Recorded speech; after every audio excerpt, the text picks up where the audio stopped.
కాంగ్రెస్ నుంచి ఒక వ్యక్తి గెలుస్తాడు, కాంగ్రెస్ కాదు కదా అతను, కాంగ్రెస్ కౌన్సిలర్ గా ఒక వ్యక్తి గెలుస్తాడు. ఆయన ఏం చేయలే కదా మేము, బీఆర్ఎస్ గా 8 ఆయన చేయలే కదా మేము, బీజేపీ నుంచి 6 గెలిస్తే దాదాపు ఆమన్గల్లో ఇదే 58 ఓట్ షేరింగ్ ఉప్పల వెంకటేష్ గారు సాధిస్తారు, మిగతా ఓట్ షేరింగ్ మీకు వస్తారు. ఒక పని చేయండి కానీ ఎంత ఇప్పుడు 6 మంది పాత క్యాండిడేట్లకి ఇట్లా నిలబడపోతే ఆడ 2-3 కంటే ఎక్కువ ఓటు గెలవపోదు. పాత కార్యకర్తలు ఏళ్ల తరబడి బీఆర్ఎస్ లో పనిచేసింది కాబట్టి సింపతి తోటి 6 మంది గెలిచి, మరి మీరు కూడా 2-3 సార్లు మా దాంట్లో అంతా మీరు కూడా 2-3 సార్లు సింపతి తోటి నిలబడ్డారు కదా, మరి మీకెందుకు పడలేదు? 70,000 ఓట్లు వచ్చినాయండి. మీరు అదే అర్థం చేసుకుంటలేరు. ఎమ్మెల్యేగా ఉండి కేసీఆర్ ముఖ్యమంత్రి ఉండి ఇన్ని సంక్షేమ పథకాలు పెడితే 63,000 ఓట్లు వచ్చిన బీఆర్ఎస్ పార్టీకి 40,000 ఓట్లు వచ్చినాయి. ఎన్ని వేలు తగ్గినాయి? 23,000 తగ్గినాయి. 60,000 ఉన్న బీజేపీకి 70,000 ఓట్లు వచ్చినాయి, 10,000 పెరిగినాయి. ఆచార్యకి పెరిగినాయా పెరిగింది కానీ గెలవలేదు కదా, రిజల్ట్ గెలవడం అనేది ఓట్ షేరింగ్ పెరిగింది, 10,000 పెంచుకున్నారు. ఆ లెక్కను చూసుకుంటే కాంగ్రెస్ కు ఆమన్గల్ ని కనుచూపు సైగలతోటి శాసించే ఆచార్య సైగలు మాఫియానా? ప్రజలు ఓటేస్తారు. మీ ఓట్ షేర్ తగ్గినట్టే కదా, మున్సిపాలిటీలో 58% ఉప్పల వెంకటేష్కి ఇచ్చిర్రండి, మీకే ఇచ్చిర్రు. ఇప్పుడు 58% వచ్చిందా, 30% వచ్చిందా? వచ్చింది. వాళ్ళకి 8 సీట్లు వచ్చినాయి, మాకు 6 సీట్లు వచ్చినాయి, 2 సీట్లు తగ్గినాయి. రూలింగ్ పార్టీ ఉన్నప్పుడు కూడా 2 సీట్లు వచ్చినాయి వాళ్ళకు, మాకు 13 సీట్లు వచ్చినాయి. ఇప్పుడు ఒకసారి గెలిచిన తర్వాత అక్కడున్న వ్యక్తుల మీద వ్యతిరేకత రావచ్చు, 2 సీట్లు ఓడిపోతే తగ్గినట్ట. పాత వాళ్ళు ఓడిపోయి అక్కడ ఉన్నారు.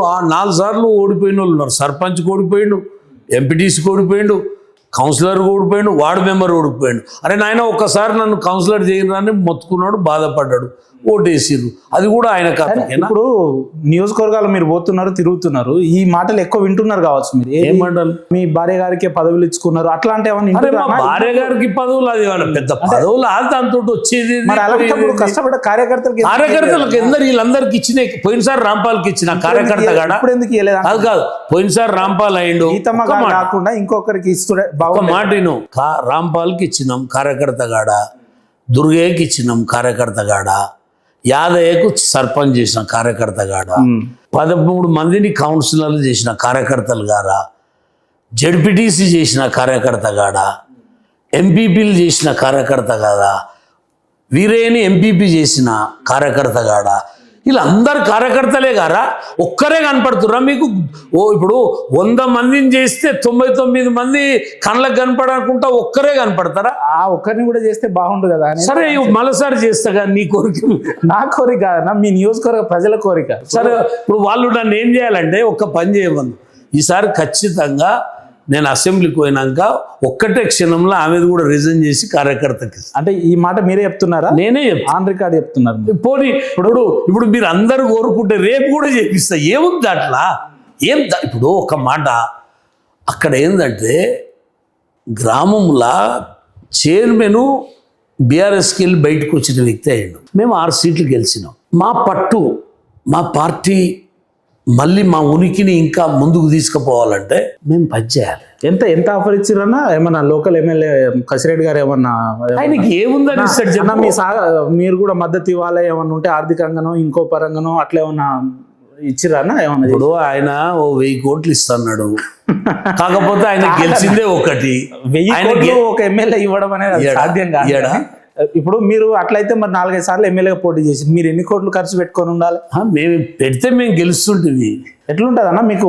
ఆయనకు ఇప్పుడు అది కాదు, రిలేషన్ ఉంటుంది. ఆయన మనిషి చైర్మన్ అయితే ఆయన డబ్బులు ఇస్తాడు, ఆయన మనిషి చైర్మన్ కాలే, ఆయన ఎట్లా ఇస్తాడు? చైర్మన్ అయినాడు ఎక్కడ ఉన్నాడో మీరు చెప్పాలి, ఎక్కడ ఉంటాడు, ఏ పార్టీలో ఉన్నాడో మీరు చెప్పాలి. ఇప్పుడు ఏ పార్టీలోకి పోతే కాంగ్రెస్లోకి పోయిండు, ఆయన అయినాక పోయిండు, ఆయన ఎట్లా డబ్బులు ఇస్తాడు? అయినాక పోయినాక అయిందా? ఇది అయినాకనే పోయినట్టుంది. అయినాక పోయినాక అది ఎలక్షన్ లోపట ఏది మన రూమ్లా ఆయన పోటీ చేసినప్పుడు అక్కడ రాసినటువంటిది బీఆర్ఎస్ఏ అని రాసి, బీఆర్ఎస్ బీఫామ్ మీదనే, బీఫామ్ కాదు, చైర్మన్ కూడా బీఆర్ఎస్ అనే రాసి చెక్ చేసుకో. ఇక మనం అడిగి చెక్ చేసేది ఎందుకుండదు. అల్టిమేట్ గా అంటే ఏదో 100% బీఆర్ఎస్ అనే ఆయన చెప్పిండు.